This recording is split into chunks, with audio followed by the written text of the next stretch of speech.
So when the time came, my mother pressured me to go for that burial. She actually told me, a good friendship is known at a time like this. How can you fail to show up to support your friend at this time? Can you prepare and go? Now this was a day before the burial. So since I never learned how to argue, I prepared stiff-neckedness and so much unwilling with the feeling that I still look ugly with my sunburns and not beautiful. I therefore prepared and left to her place then. By then they lived in town, and so I needed to leave earlier before the actual day. The day I arrived, I found they had a meeting in a certain hostel and for the final contribution for the burial, and her brother-in-laws were present. I knew no one apart from her and the husband. I was not used to spend night outside home, and so I was not really comfortable with the unknown people around me. As usual, I was ever quiet and never said anything unless I was asked. The following day, we went for the burial, and when everything was over, I opted to travel back home.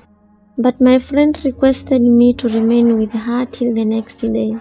I would have accepted her request, but I was afraid of the environment where I was new and I didn't know what these people like or dislike, hence the cause of my discomfort around them.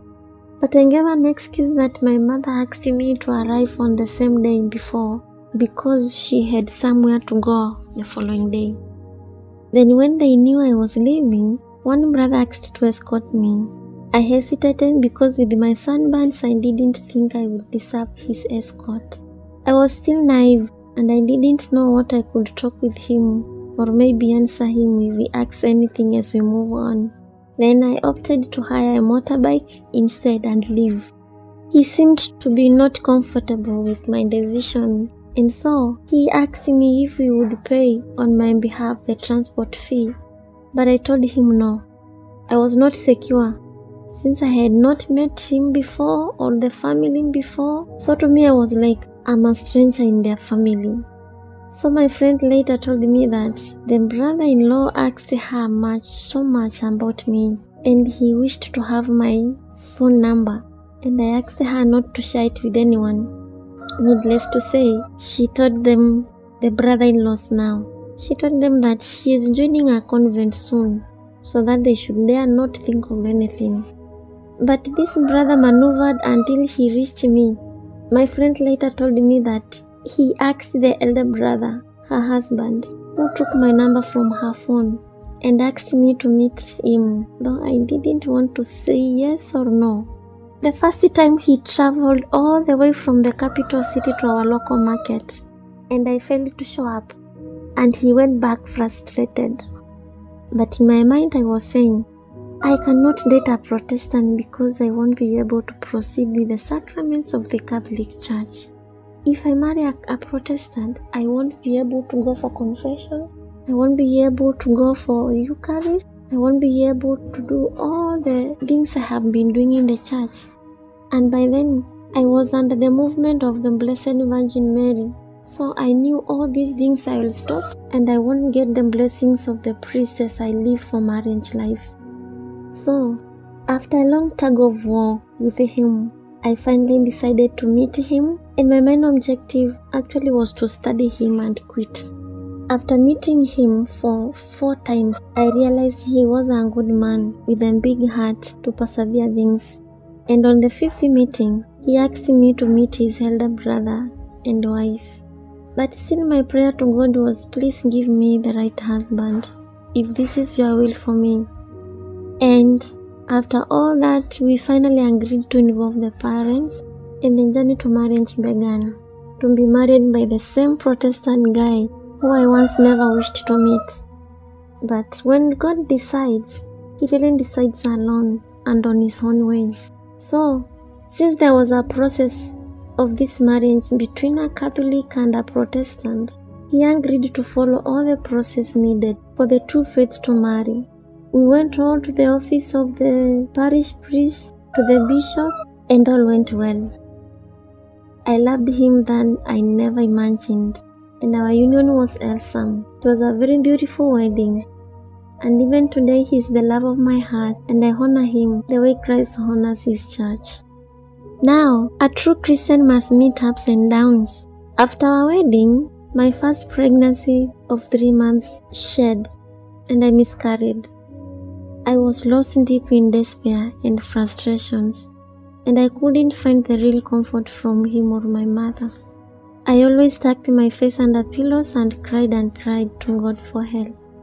I remember telling God I only want my child back and not another one, but the one I have underwent severe pains to lose. No one could console me enough by then, even my sister-in-law.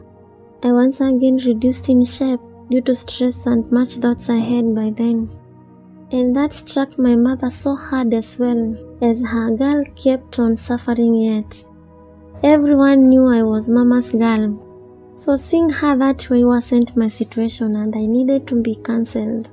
I could not get it right losing the first pregnancy, but with the time, I got to accept it all and embrace the will of God on that same. As some people are so eager to calculate for others after wedding, so they calculated amiss because they couldn't figure out the answers they got. They could see me 3, 4, 5 months or 6, and they couldn't see any promising weather. That is the pregnancy they were looking for. So according to their calculation, they were calculating that the wedding was this month. She's now supposed to be having a pregnancy of 2, 3, 4 or 5 months. So they talked and that she's unable to carry pregnancy. Something that struck me afresh once again. This reminded me, the child I lost, that if this child were inside my womb, these people wouldn't talk what they are saying now. But I had no one to tell my frustrations to, if not God. He is actually the giver of life. And as new couples and so green to the marriage life, one can be frustrated easily. They could tell my husband even, the clothes she came with from her mother's place are the ones to wear even now. Why don't you buy new ones for her? By this they meant that I still remain the same as I was in my mother's place when I am supposed to be pregnant in marriage. These words again tore my heart into pieces. I could really pity my husband because he couldn't answer that. I witnessed him once crying his tears, and I felt like I have no need to live anymore if I will be just getting pregnancy and having miscarriages. And I could not see him suffer such words from people outside there. I think they were asking him so because they were not aware of the miscarriage, and according to the doctor, we were to take at least 6 months, a healing process after the miscarriage, before we try another pregnancy. My husband is an electrical engineer, and I remember this time he was sent by the company for 2 weeks to install their machines far away from the city where we lived. And I spent the 2 weeks in tears and in prayer. I decided to sleep on the floor and asking God to take away this shame from me. I ever used that time to go to the adoration whenever I could to the nearby church. Although my husband was a Protestant, he never fought my Catholic faith. He embraced it even to death. That church had a very beautiful chapel, and I remember the first time I entered there, I failed to contain my tears and was unable to hold them back. I cried until I was satisfied, and I felt like I disturbed those who had come to speak to Jesus there. But to my surprise, no one left the chapel or confronted me to keep quiet. I had no other alternative than to empty my broken heart to Jesus at that moment. I did the same for the 2 weeks when he was away, that is to go to adoration, and I tried to hide it all from anyone, even those who blasted my husband or me. And I loved to pray the prayer of St. Simon's Talk, the prayer that was given to him by the Blessed Virgin Mary of Mount Carmel about the brown scapula. I decided to have a novena of the same prayer, and I always asked Blessed Virgin Mary to bless me with a child like the one she holds on her lap. There is that picture of Our Lady of Mount Carmel where she holds the scapula, she holds her son, and they are giving a scapula to St. Simon's Talk. So after the 2 weeks, my husband came back, After a few weeks, I could experience dizziness at work. I thought it was all about the stress I had over conceiving. Some asked me to check my hemoglobin, for it may be so low and therefore cause the same. I even remember I fainted once at the workplace. I never had time to eat, even in the house. And when I tried to, I really forced eating because I had no appetite at all. When it became worse, I had to go for a thorough checkup where the doctor said I was pregnant. In my mind, I never thought I would be pregnant. I never had an idea of becoming pregnant even, because I knew maybe always it will be a miscarriage. That was after a month, and I couldn't trace when I became pregnant.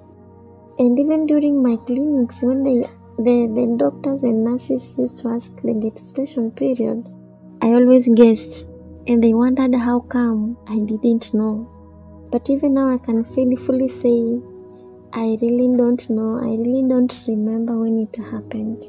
It was true, I didn't know. So, I was given a wrong D-Day by nurses because of the wrong information on the gestation. Immediately I realized I was pregnant. I went back to Our Lady of Mount Carmel and I told her, "My mother, thank you for praying for me." And at this time I was still in tears. I couldn't imagine that my prayers have reached God. I beg you for a favor. Pray for me to God to put in my womb a baby boy, some bouncing like the one you hold on your laps. I'd like him to have Eritrean hair like mine, a left-handed boy and with a big space between his teeth, as I always admired such, and energetic. And also the boy who will grow to be an obedient boy, who will serve God in his holy place when he grows up as a priest, and who will have a special call like Padre Pio. But this pregnancy threatened to miscarry at 3 months. I remember that morning I woke up bleeding heavily, and I was so heartbroken that all the joy I had turned into tears once again. We had to rush to the hospital with my husband, where a gynecologist was attending me, and she confirmed that there was a serious danger. He took some tests and asked me to have a bed rest until 9 months. When the time to give birth came, I didn't know what were the signs of labor, so I began feeling unusual. Even the favorite food I had prepared, I didn't enjoy it that day.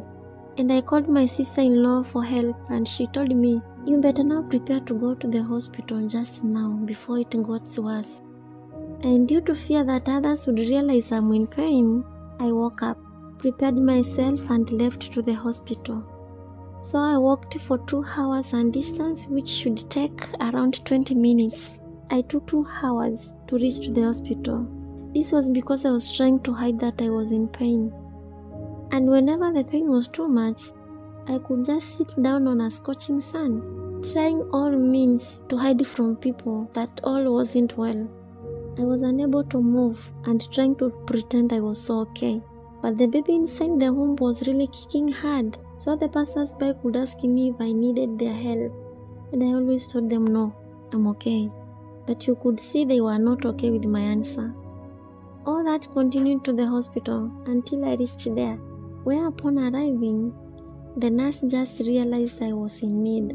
I found him sat with another patient near the door, and I didn't proceed to the receptionist. Instead, I sat down in a chair and I pretended to be okay. All I wanted to hide was the pain, and that people should not know that I was in labor. But what made me wake up from that chair was the movement of the baby inside, which turned my stomach to look like a rugby ball. And it stayed like that for some minutes. I could hide no more. The stretch of the baby let me show I was in pain actually, because I could not pretend anymore. And so the nurse took me to a checkup room where they confirmed the path was opening up to some point. After some upstairs and downstairs exercise with the nurse, they chose to induce me as from 6 p.m. and I was in labor until 10:45 p.m. It reached a point where I called my husband and told him to take a scapula from the bag I had carried and put it around my neck. I was surely tired at this point, and the doctors suggested I should be taken to theater for a cesarean section with an immediate effect to save the baby or the mother. After my husband gave me the scapula and it was put on my neck, I told them to give me a last chance to push the baby. But in my mind, I wanted to tell my husband to take care of my baby when they succeed to have him alive. I told him, if he comes out alive, call him Jude. And these words seemed to have disturbed him so much. I knew I was going to die before I see him, but they asked me to push the baby once more. I then asked St. Jude to give me the last miracle and strength to push, and this is the time the baby came out. So when I was totally exhausted, it is when I managed to push out the baby. It followed that I had no milk to breastfeed the baby. This child cried day and night for 4 days with nothing on its stomach. My breast had nothing to help and had wounds and sores, which were so painful to be sucked, but I allowed it anyway because he was trying to suck and get something. I totally had no milk, and the baby's skin began to stick together. I could see his green veins just on his skin. He began to be emaciated. The skin began to look like an old person, and with the bones began to appear. And so the child changed in those 4 days. I had no one around me. There were people, but there were no relative or anyone to tell me anything about a newborn or what to do with a newborn, as I was a first-time mother and my husband being a first-time father. On the 5th morning, I woke up and took my son to the same hospital where I gave birth. He had no voice to cry at all, and I knew my child was dying when all the pain I experienced during birth was so fresh even. I cried uncontrollably, and I called St. Jude once again. So we were new to the new town, and we were not aware of the hospitals nearby. We were just guided by someone. It was just by good luck that my husband was wondering what to do because someone asked him, I can see you are having a patient here. What is it? He told him he's looking for a better hospital to take her 4-day son. And this person decided to take us in his car to a big children's hospital in that region, and the baby was admitted there. The next challenge now was there were no tests to be taken from our son, even from the urine, because the child had no liquids in the body. The blood sample was also not enough for them to carry out any tests, so he was admitted with immediate effect and was put on drip throughout the night. But even before the admission of our son, we were to give at least $400 for admission, and we had no coin at all, either with us or back at home. But this man, upon hearing that, he decided to give the hospital cash for us to admit the baby. We stayed in the hospital for 8 days, and we were released to go home. Now my son looked better, looked beautiful, so handsome. I could cry tears of joy. But again, I cried to St. Jude all through because I could not breastfeed my son throughout the night. The child is asleep. I don't know whether he will wake up, and I had that fear. And that was the time I cried to St. Jude thoroughly, asking him to protect my son, to heal my son, to revive my son, to give back my son. All those tears were contributed by the thought of, I have not forgotten the pain and the experience of giving birth. And now he is going away from me. What will I do? And so, from this experience, I truly see God the approachable God, even through his saints. Thank you, St. Jude, for saving my son. Today, I can say my son has all the qualities I asked Blessed Virgin Mary. And I know those long-term qualities also I asked for. I'm very much certain that God will bring them into fruition at the right time. Now, when my son was 1, I remember approaching his father for baptism, to be baptized in Catholic Church.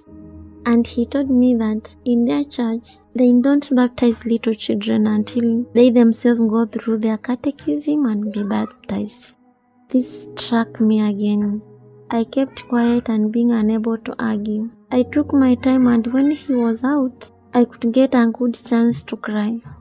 Then when I finished crying, I decided to take that petition to God. So I began praying for a Mass every first Friday of the month and a daily rosary. I went back to him again after 1 year with the same request, and his response was the same. I kept the tradition of the Mass every first Friday of the month and the rosary as well, and I was also praying to the souls in purgatory for their help on the same issue. That was for another year. I therefore went back to him again after that year, and upon asking him the same question, and I asked him, "Sweetheart, don't forget that the baptism is the descending of the Holy Spirit in our lives. Remember, I and you are baptized, and this child is not baptized. We are not God and we don't know how long He has given us to be with His Son. So why don't you let him be baptized? Or do we worship different gods in our churches?" He asked, "When do you want him baptized?" I really took a deep breath and I hesitated to answer him immediately at the moment because of excitement and shock at the same time. And I was so cautious not to show excitement. And I then told him, "Okay, whenever you give me an okay, I will work on the rest." He then told me to tell him on his son's baptism so as to prepare. And sure enough, I told him and he prepared for his baptism. Now my son is 7 years and 2 months old. I have tried several pregnancies only to end with miscarriages. I sometimes feel I am worn out in grieving my babies through miscarriages. But I have offered it to the Lord for the salvation of the souls, mostly who embrace abortion willingly, and those terminated souls in their womb. I have lost 3 pregnancies in 1 year. That was the year 2020. And the year 2021, I still lost another pregnancy.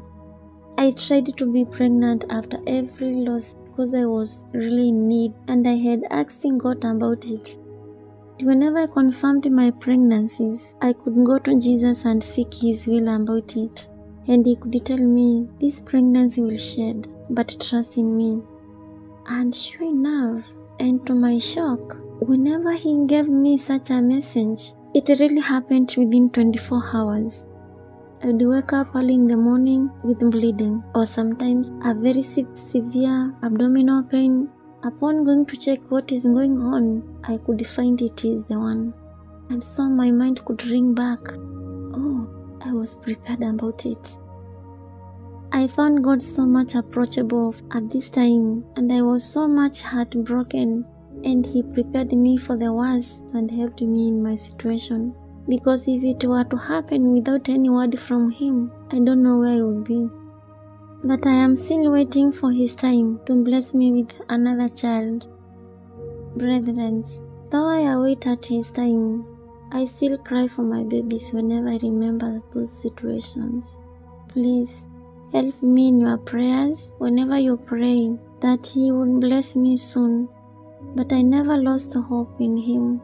If it is not His will to bless me that soon, I still bless His name. May His name be praised. It's my prayer that one day, one time, my tears will be presented in a chalice before the high thrones of God, and they will find favor to be answered. And apart from finding God the approachable Father, I can say He has also blessed me with other gifts, especially in visions. I have prayed to Him to bless me with some gifts of the Holy Spirit, and I have seen this come true as well. So my heart glorifies God for being a Father who is so much approachable in all the situations I have shared with you guys. He has helped me also come out victorious as well. So may His name be praised. Thank you, Lord, for your love and for all those who have helped me to share my experience, my journey with you, and how approachable you are. Love you all, guys.